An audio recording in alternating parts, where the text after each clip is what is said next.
La inteligencia artificial indudablemente ha venido a revolucionarlo absolutamente todo y ha venido para quedarse. Está todavía en pañales. No puede hacer nada sin datos. Una de las cosas que tiene que entender la gente, sobre todo en un e-commerce, es que no todos los productos de la tienda online tienen que estar publicitándose. Y se pierde mucho dinero ahí. Poner tu branding, tu imagen de marca en manos de una IA sin saber el resultado que puede llegar a generar es un poco peligroso. Sí, es peligroso. Mirar, yo siempre he dicho al principio que yo hablo de una palabra, un símil que utilizo, que es la alquimia. Yo siempre digo que el marketing digital es un proceso alquímico. Y ahora está muy latente con el tema de la IA. Una de las cosas que me gusta de ser formador y de dar clase en este máster es que yo intento enseñar lo que me hubiese gustado que me hubiesen enseñado a mí. Los headhunters, una de las primeras cosas que miran es que en tu currículum, ¿qué tipo de correo electrónico tienes? Si es una cuenta de Yahoo, Gmail o lo que sea. ¿Por qué? Bienvenidos a un nuevo episodio del video podcast de NAE Business School. Hoy no vamos a hablar de hacer anuncios ni de conseguir likes. Hoy vamos a hablar de dinero, de márgenes, de la ingeniería que hay detrás de la rentabilidad digital. Nuestro invitado es lo que yo llamo un veterano de trinchera. En el ecosistema digital español, lleva más de 25 años como profesional del sector de marketing digital. Ha gestionado la inversión publicitaria en 2 de los e-commerce más exigentes de España. Ha sido Performance Marketing Manager en PC Componentes, la escuela más dura del e-commerce de España, seguramente. Y Digital Marketing Manager en Aero España, gestionando la estrategia de una gran multinacional de gran consumo. También en otras empresas como Marlins, donde hablaremos también más tarde. Actualmente es fundador de la consultora Shopping Digitales y profesor de nuestro máster en Marketing Digital e Internacional, donde imparte el módulo de Paid Media Marketing and Conversion. Bienvenido, Félix. Muchas gracias. Es un placer tenerte aquí contigo, sobre todo, bueno, porque llevamos muchos años, nos conocemos desde hace muchos años. Sí, la verdad es que sí. Y bueno, pues es todo un placer tanto tenerte a ti aquí hoy en nuestro video podcast, como por supuesto contar contigo como profesor del máster de Marketing Digital Internacional. Y bueno, pues si te parece que empecemos, Félix, un poco, bueno, pues tú te defines a ti mismo como estratega y alquimista digital. Con una promesa muy clara, ¿no? Y honesta. El marketing digital no va de clics, va de márgenes de beneficio. En tu perfil además dices algo que me gusta mucho, ¿no? Como que si notas que haces mucho pero avanzas poco, es que te falta sistema. Muchos alumnos y directivos confunden movimiento, hacer muchas cosas, con progreso. Sin embargo, desde el principio de la eficiencia, ¿cuál crees, Félix, que es el primer paso para poner orden en el caos de una cuenta publicitaria que pierde dinero? Muy buena pregunta. Bueno, lo primero, muchísimas gracias por invitarme. Es un placer estar aquí con vosotros. Siempre para mí es un placer colaborar con vosotros y con NAE. Y me has hecho una pregunta muy interesante porque es la base de muchos proyectos, de muchas cuentas publicitarias, ¿no? Donde ves una selva montada dentro de una cuenta publicitaria con un montón de campañas de publicidad y en teoría tiene que haber una coherencia con lo que habita dentro de ese ecosistema porque todo tiene que remar en la misma dirección. Y muchas veces no te encuentras esa estructura. ¿Qué es lo que ocurre aquí? ¿Qué es lo primero que analizo? Intento encontrar el sentido de por qué han creado lo que han creado. Y para buscar esa esencia, para encontrar ese sentido, intento analizar qué productos y categorías de productos se están publicitando. Porque una de las cosas que tiene que entender la gente, sobre todo en un e-commerce, ¿vale?, es que no todos los productos de la tienda online tienen que estar publicitándose. Pareto, ¿verdad? Esa es la base. Y se pierde mucho dinero ahí, porque hay mucho producto que no debe estar y está. Y lo que yo identifico como los productos protagonistas, o mejor dicho, los héroes, son los que tenemos que primero identificar y luego activar en la cuenta publicitaria. Y a partir de ahí definir una estrategia y una estructura de campañas que cobren sentido para el objetivo que quieres definir. Muy bien. Bueno, ¿podrías explicarle a nuestros alumnos por qué un CPC barato puede ser la ruina de un e-commerce? ¿Cómo les enseñas a calcular ese coste de adquisición máximo permisible antes de encender siquiera una campaña? Mira, yo siempre digo que soy el cuenta historias, ¿no? Dentro del marketing digital a mis alumnos, porque siempre cuento anécdotas, o tengo muchas, en estos años que llevo trabajando, tengo muchas historias. Cuando yo estaba en PC Componentes, una de las cosas que me pidieron es que analizara qué productos debían estar dentro de la tienda online. Y si haces un análisis dentro de las campañas de publicidad, perdonad.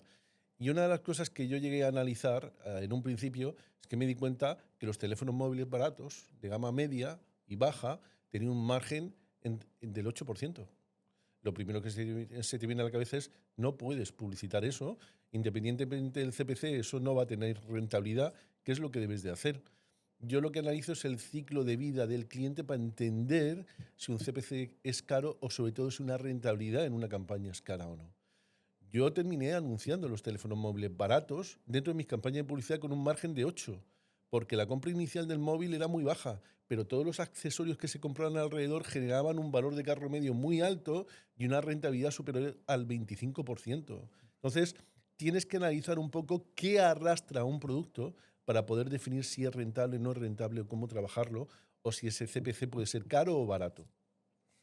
No, de luego. No es, primero, lo que hablamos de Pareto, o sea, el 20% de los productos normalmente da el 80% de la rentabilidad. Correcto. Es una regla general que no se cumple siempre, pero sí que es muy aplicable en la mayoría de los negocios. Y por otro lado, respecto al margen, en un entorno como el que tú has mencionado de PC Componentes con miles de productos, algunos con márgenes muy ajustados, em, ¿qué aprendiste de aquella época en un entrenamiento, ¿verdad? Como puede ser pues, el quinto e-commerce por ventas absolutas en España.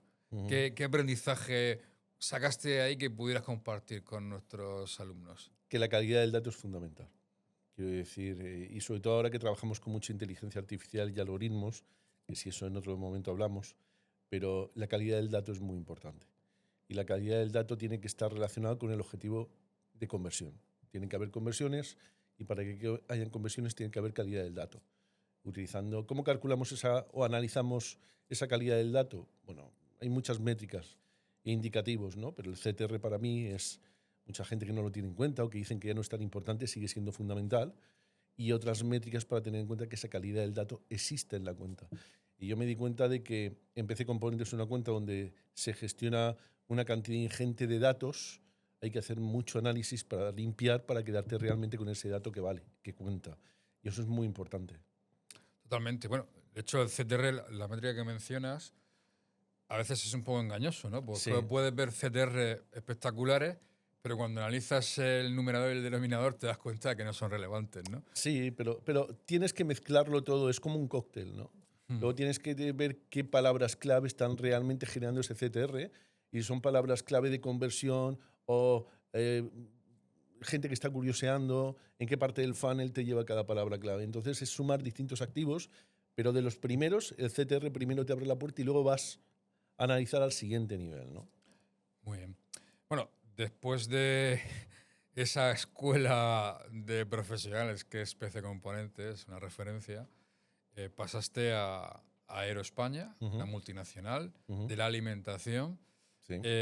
¿Cómo cambia el chip alguien que se dedica a la publicidad digital cuando el objetivo no es una venta más impulsiva como puede ser en PC Componentes, sino que tu buyer persona, tu público objetivo, pues son madres que Ujú. buscan alimentar a sus hijos? Bueno, es totalmente distinto porque primero la comunicación es diferente, pero tienes que entender lo que es trabajar en un canal de distribución en donde el enfoque es la venta y trabajas con distintas marcas, pero dentro de ese canal, a convertirte en una de esas marcas en un fabricante en donde tienes que estar guerreando para que ese canal de distribución te dé esa visibilidad que mereces, ¿no?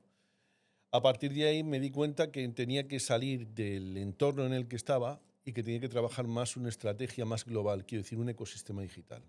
en donde todos los activos del ecosistema digital sumaban para que al final, cuando se vaya esa mamá lineal, te haya recordado, te recuerde en ese lineal por los valores que le has transmitido en la campaña email marketing, porque la tienes en la base de datos, en las redes sociales, en la comunicación que ha encontrado en un anuncio publicitario. Es construir, se puede decir, una estrategia de comunicación con valores que muevan esa audiencia y que decida en ese lineal elegirte a ti y no elegir a la competencia. Es totalmente distinto trabajar en un fabricante a trabajar en canal de distribución. Totalmente. Bueno, de hecho, en tu siguiente etapa profesional, que recuerdo cuando pasaste de Ero España a Marnis, empresa murciana, pero con una gran proyección internacional, también hay un cambio ahí bastante importante, no ya en el sector, que también, sino sobre todo el pasar de un ámbito de mercado nacional a un mercado internacional. Además, recuerdo que tú comentabas, estoy haciendo campañas en Oriente Medio. Sí. Y lo que te quería preguntar es precisamente, ¿cuál es el error número uno que tú pudiste observar en esta experiencia al escalar campañas de publicidad, pues de un ámbito conocido nacional a un ámbito internacional? Y si es suficiente con traducir los anuncios o tienes que hacer algo más. Bueno, Marnis es otro fabricante igual que Ero, y el verdadero reto en esta compañía es que estaba presente en 80 países. O sea, no es ninguna tontería, ¿no? Y lógicamente de esa selección de 80 países, en una pequeña selección hacíamos campañas de publicidad. ¿Y qué es lo que tienes que tener en cuenta? ¿A qué tipo de audiencia vas dirigido? ¿Cuáles son los hábitos y las costumbres de esa audiencia, de ese país? ¿Y cuáles son las necesidades? Porque no en todas son las mismas, ¿no? Y el enfoque es totalmente diferente. Entonces, lo que vale en un país a nivel de comunicación y estrategia no vale en otro país, incluso si hablan el mismo idioma. Lo que ocurre con la diferencia de España y la comunicación en países latinoamericanos. Sí, hablamos el mismo idioma, pero a veces la intención, los hábitos de consumo, la situación geopolítica incluso, no es la misma. Y mi gran aprendizaje es vender en un país árabe. Claro. Con campañas de publicidad donde el concepto es radicalmente distinto. La cultura es totalmente distinta. Distinto y te enriquecen muchísimo y te das cuenta que tienes que analizar mucho el país, trabajar incluso con nativos del país que te expliquen, que te enseñen, incluso que te validan lo que tú estás creando. Eso es fundamental. Totalmente. Bueno, nuestro máster internacional de marketing digital es una de las cosas que tratamos de transmitirle a los alumnos. Es súper importante, primero, perder el miedo a salir de tu mercado de confort, como podríamos decir, y que evidentemente le dotamos de las armas necesarias, de las herramientas, de los instrumentos, para que sean capaces de realizar esa adaptación, que tengan esa flexibilidad y esa visión de que hay un mundo más allá de los mercados tradicionales, ¿no? Correcto. Muy bien. En tu currículum tienes amplia experiencia de la compra programática, ¿no? De IRTB, Real Time Bidding. A menudo esto se parece a una caja negra porque no tenemos el mismo control que en otras herramientas publicitarias.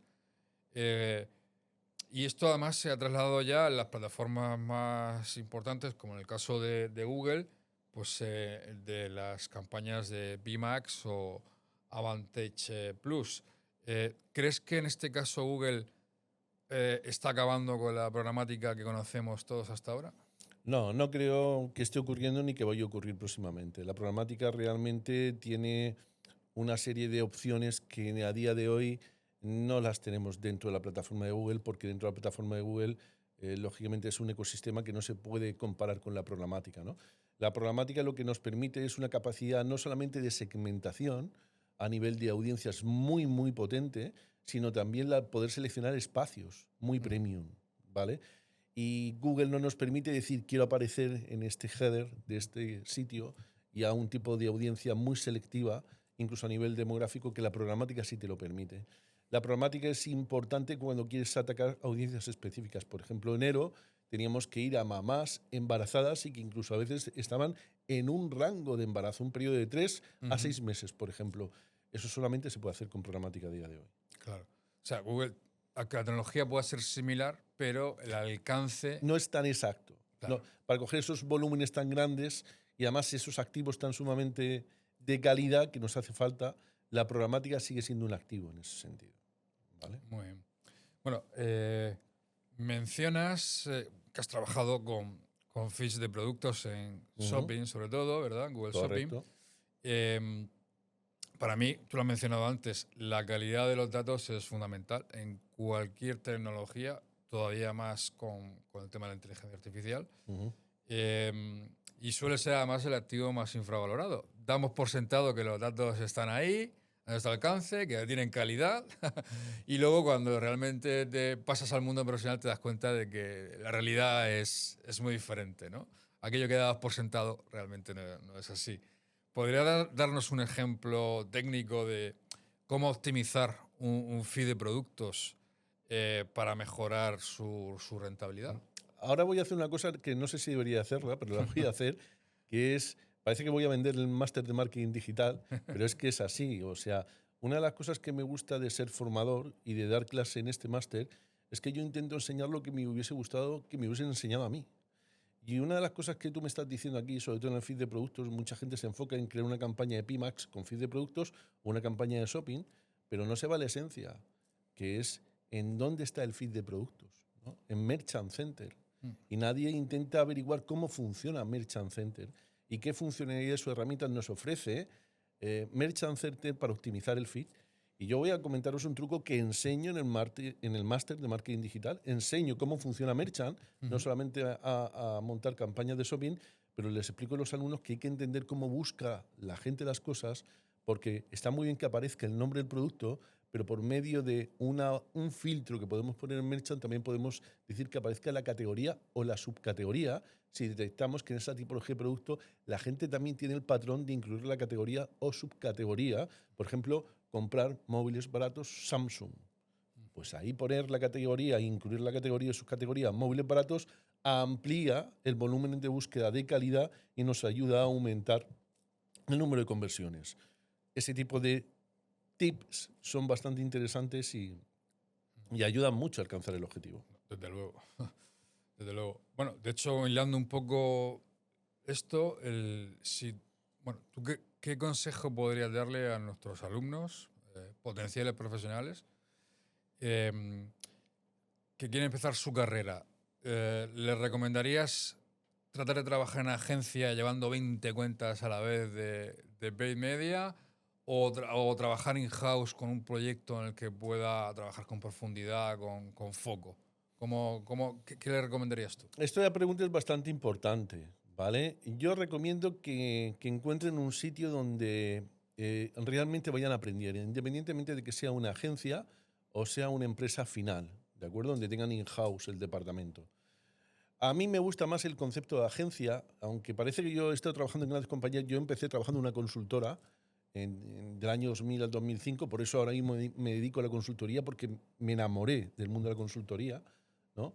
Y una de las cosas que más me gustaron a mí, que yo recomiendo a los alumnos que se inicie, es que trabajar en una consultora o agencia te permite cambiar la perspectiva de vez en cuando. Trabajar en una empresa como PC Componentes o como Aero, donde estás in-house, es interesante, pero antes intenta tener un bagaje más global, más generalista, porque si no te vas a enfocar solamente en un área, en un sector, y puedes perder un poco la visión, ¿vale? Yo, de hecho, una de las cosas que hacía cuando estaba en estas empresas trabajando es apoyarme de una agencia que me pudiera dar un poco más de aire fresco, ¿no? A mí y a mi equipo cuando estábamos trabajando. Así es que yo recomiendo la medida posible probar en una agencia, pero una agencia que realmente enseñe y te enseñe, y luego si quieres pasar al otro plano. Muy bien. Bueno, antes has mencionado un KPI como es el CTR, pero tú, a un director de marketing que tiene que ya sea apoyarse a una agencia externa o contratar a un profesional interno, ¿qué KPIs le recomendarías a nivel general para saber si está haciendo un buen trabajo en la parte de publicidad digital? Más que un KPI, tienen que entender el negocio bien. Quien trabaje en las campañas de publicidad, sea agencia o sea equipo interno. Entonces, lo que tienen que hacer es bajarse al barro y entender cómo está estructurada la empresa, cuáles son sus márgenes reales, cuál es el ciclo de vida del cliente. Es que son distintos elementos. Esto no es decir, venga, un ROAS 8, o no, en vez de con el ROAS vamos a trabajar con el POAS. No. Aquí es entender más ampliamente cómo está estructurada la compañía y por dónde se nos pueden escapar la rentabilidad para tenerla muy bien enfocada. Por lo cual hay que tener en cuenta todos esos activos que los explicamos muy bien en el máster de marketing digital y los alumnos van a salir muy bien enfocados en el sentido para que tengan todos los elementos bien estructurados. De hecho, una de las cosas que montamos es un pequeño cuadro de mandos y ahí se ve todo. ¿Vale? Genial. Bueno, quiero decir, tiene que estamos... El mundo del marketing digital sabemos que es uno de los áreas de la empresa con más rapidez en el cambio, que con más frecuencia cambia todo el panorama de un año a otro. La tecnología es la gran culpable de esto y bueno, y con la llegada de la inteligencia artificial ya esto ya ha llegado a unas velocidades de unos cambios tremendos, ¿no? Sí, enorme. Y en el mundo de la publicidad digital, por supuesto, no está fuera de estas nuevas reglas del juego. De hecho, las grandes plataformas están implementando prácticamente cada semana cambios, introduciendo la inteligencia artificial. En el caso, por ejemplo, de Google, está potenciando muchísimo pues, todos sus productos de publicidad que incluyen la gestión del propio producto con inteligencia artificial, como son las campañas de AMAX o PMAX. Sin embargo, sí, hay un algoritmo ahí detrás. Google nos promete la eficiencia que un humano no podría llegar a hacer a la hora de detectar patrones, a la hora de detectar pues, campañas que se puedan optimizar gracias al algoritmo y a los datos que tienen, no solamente nuestros, sino de todos sus clientes a nivel mundial, pero sacrificando un poco el control, ¿no? ¿Cuál es tu opinión acerca de esto? En cuanto a, me refiero a piloto automático, acelerador manual. ¿Qué es lo que opinas sobre esto? Me encanta esta pregunta, ¿vale? Porque es uno de los caballos de batalla que yo tengo con mis alumnos y con los equipos y clientes con los que yo trabajo. La inteligencia artificial indudablemente ha venido a revolucionarlo absolutamente todo y ha venido para quedarse, pero está todavía en pañales. Y lo importante es que la IA no puede hacer nada sin datos, pero cuidado, sin datos de calidad. No es lo mismo una cuenta pequeña que una cuenta grande, y la cuenta pequeña se tiene que nutrir también de datos. Y la IA, si la activas en momentos que no debes, no trabajan bien si no tienen datos de calidad. Por lo cual, lo primero que debemos de ejecutar son, en la medida de lo posible, campañas en semi-manual o manual que vayan trabajando, que vayan generando con una optimización supervisada por nosotros de una manera eficiente, y cuando empiecen a generar datos de calidad, conversiones y hay un volumen importante, podemos en paralelo, sin desactivar esas campañas, activar campañas de PMAX a ver qué tal funcionan. Yo me veo cuentas en donde hay una inversión pequeña de 1.000, 2.000 euros mensual, en donde todo es PMAX. Pero es que me veo cuentas también muy grandes donde todo es en PMAX y hay alguna tipología o categoría de producto que no termina de arrancar. Y es porque la inteligencia artificial, si no hay un dato muy bien saneado y estructurado, no puede funcionar. Entonces, a mí me pierde mucho. Yo soy de la vieja escuela, yo soy muy del CPC manual, estrategia de puja, he trabajado con Negativizar palabras. palabras clave, los términos de búsqueda, las audiencias. Hay mucha gente, por ejemplo, cuando configura una campaña pone segmentación España y quita las Islas Canarias y... No, yo pongo todas las provincias, yo no pongo España, fíjate. Y voy analizando provincia por provincia luego cuáles son las que están funcionando mejor, y las que llevan X tiempo sin funcionar bien, la desactivo. Cualquiera de Google se echaría las manos a la cabeza si me oye. Pero eso funciona muy bien, incluso cuando estás empezando a crear datos de calidad. Entonces se nota mucho una cuenta que te has currado primero en manual y luego la has pasado a semi-automático o automático. Y una de las cosas que yo le enseño a mis alumnos es montar una campaña de shopping en CPC manual y que sea rentable. Y una campaña de búsqueda en CPC manual y que te traiga realmente una buena rentabilidad si encuentras una buena optimización. Y luego ya pasamos al automático. Por decirlo en términos no técnicos, hay que aprender a conducir antes de poner el piloto automático. Totalmente. Y hay que conducir un coche con marchas antes de coger un coche automático. Correcto, Es así. correcto. Es así. Esa es la esencia. Sí, sí. Bueno, de hecho, la siguiente pregunta que te quería hacer va un poco en la misma línea, ¿no? En el caso hemos hablado de Google, pero vamos a hablar ahora de Meta. Ya sabes que Meta no hace muy recientemente, que ha introducido la inteligencia artificial para el ámbito de las creatividades, ¿no? De que te puede generar creatividades de forma automática, te puede cambiar elementos de tus propias creatividades, vídeos. Pero claro, existe un riesgo ya sabemos que la inteligencia artificial alucina, es decir, se inventa cosas. ¿Cómo ves el riesgo entre dejar en manos de un algoritmo tu marca, sobre todo, por ejemplo, en el caso de España o de PC Componente, grandes marcas, poner tu branding, tu imagen de marca en manos de una IA sin saber el resultado que puede llegar a generar? Es un poco peligroso. Sí, es peligroso. Mirar, yo siempre has dicho al principio que yo hablo de una palabra, un símil que utilizo, que es la alquimia. Yo siempre digo que el marketing digital es un proceso alquímico. Y ahora está muy latente con el tema de la IA, ¿no? ¿Qué haces en un proceso alquímico? Transformas una serie de elementos que has unido y has mezclado, los vas puliendo hasta que al final obtienes el resultado, ese oro que estás deseando, ¿no? Con la inteligencia artificial, en teoría, se intenta simplificar los procesos para que nosotros nos centremos solamente en la parte estratégica de negocio. Y todo lo que tiene que ver con el marketing a nivel visual, a nivel de contenido, a nivel de todo esto, que lo genere la IA. Pero mucho cuidado, porque yo me he encontrado creatividades que se generan de manera automática, que me llevan las manos a la cabeza y que menos mal que las he detectado, porque si me llega a pillar mi jefe, me lo explica. Porque las empresas tienen una imagen corporativa que es la esencia de cualquier marca. Y la IA todavía no termina de afinar. Esto es como cuando tú te vas a Gemini o a ChatGPT y haces un prompt. Ese prompt, en función de lo enriquecido que esté de información y de calidad del dato, el resultado que te va a devolver la IA va a ser más eficiente o no.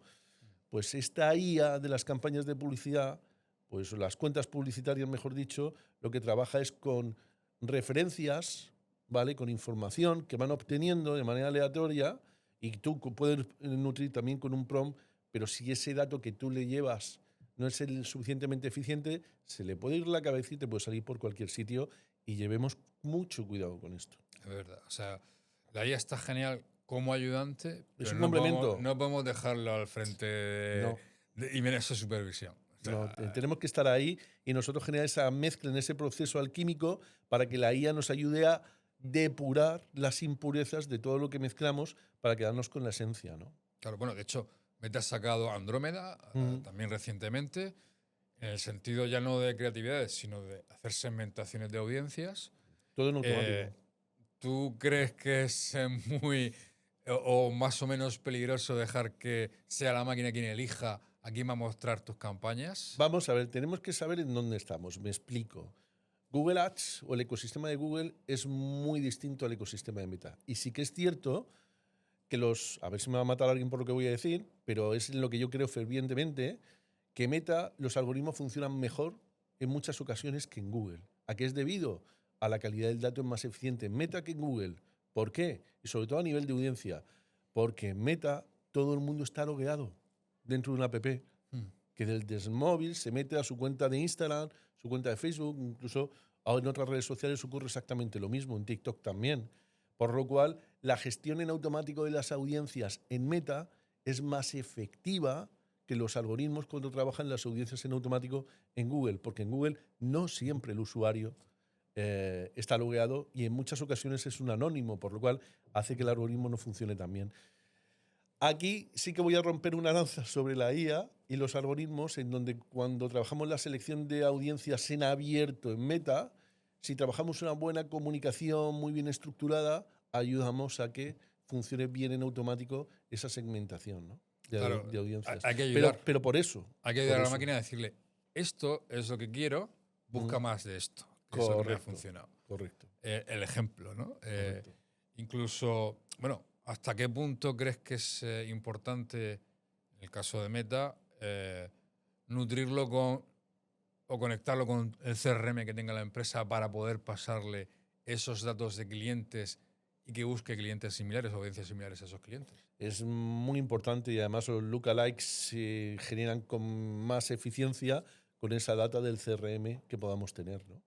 Yo lo considero básico, eso es importantísimo en ese sentido. Y sobre todo un CRM que tengamos bien nutrido y bien trabajado, Porque he visto CRMs que han dicho, Félix, que los lookalike no me funcionan. Claro, ¿cómo tienes estructurado tu CRM? Tu equipo de ventas comercial y de marketing, ¿cómo están trabajando ese CRM? La calidad del dato.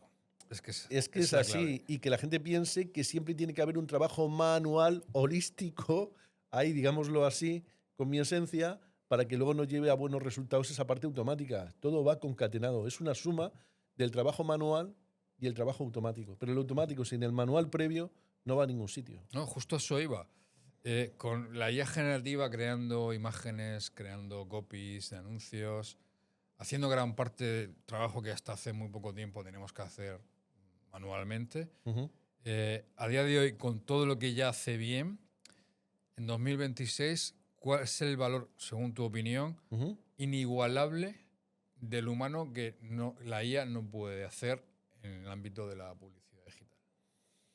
Vamos a ver, primero entender la esencia del negocio y cómo es intrínsecamente cada negocio. Pueden haber distintas empresas de alimentación, por ejemplo, que fabriquen potitos, como me ha ocurrido a mí, pero cada empresa es un mundo. No es lo mismo definir una estrategia en Nestlé que hacerla en Ero, porque la estructura, la situación está bien intrínseca de la propia empresa, la arquitectura, todo interna de la empresa, todo es intrínseco. Y los humanos ahí, entender esa esencia y interiorizarla, las máquinas todavía no llegan ahí. Claro, ¿no? Es que además, primero cada sector es un mundo. Ujú. Y dentro de cada sector, cada empresa puede tener estrategias totalmente distintas. Es una máquina, no lo tiene dentro. Y aunque se lo trate de transmitir, probablemente no lo entienda. Porque una estrategia, a veces, de forma racional, no le ves el sentido.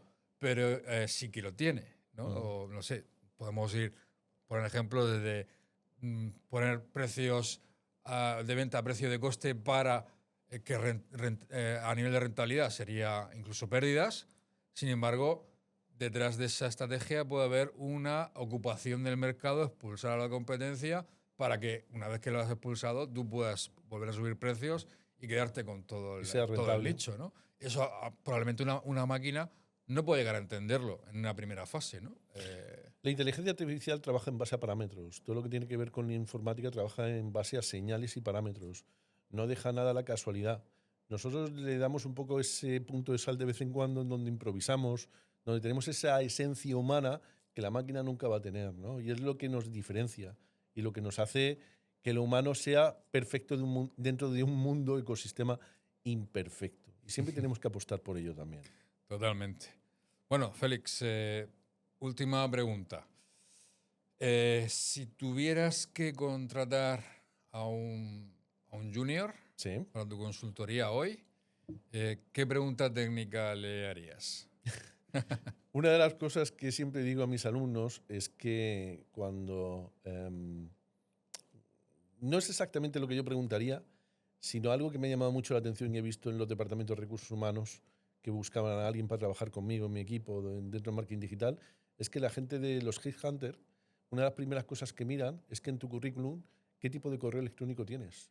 Si es una cuenta de Yahoo, Gmail o lo que sea. ¿Por qué?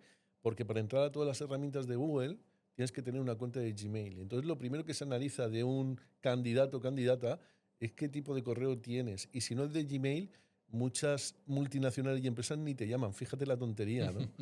Entonces no pongas el correo de Yahoo porque pueden que sea uno de los primeros activos que miren de tu perfil para que luego puedan pasar al siguiente nivel y te puedan preguntar.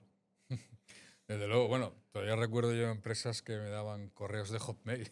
Sí, Y decías, pero no puede ser, ¿no? Que a sí, nivel sí, sí, corporativo sí. estés usando la cuenta de Hotmail. Sí. Bueno, Félix, muchas gracias por bajarnos a tierra, por recordarnos que al final del día esto va de negocio Ujú. y no de vanity metrics, ¿verdad? Métricas vanidosas. Y bueno, pues a todos vosotros, a nuestra audiencia, si esta visión os ha aportado valor, os pido una acción con alto retorno, como no puede ser menos en un marketingiano. Darle a me gusta al vídeo y suscribiros al canal para estar al día de todas las siguientes entrevistas súper interesantes de profesionales de la experiencia, trayectoria y conocimiento como Félix, que vais a poder conocer un poco mejor gracias a este vídeo podcast. Así que nada, muchas gracias por ver este episodio y nos vemos en el siguiente.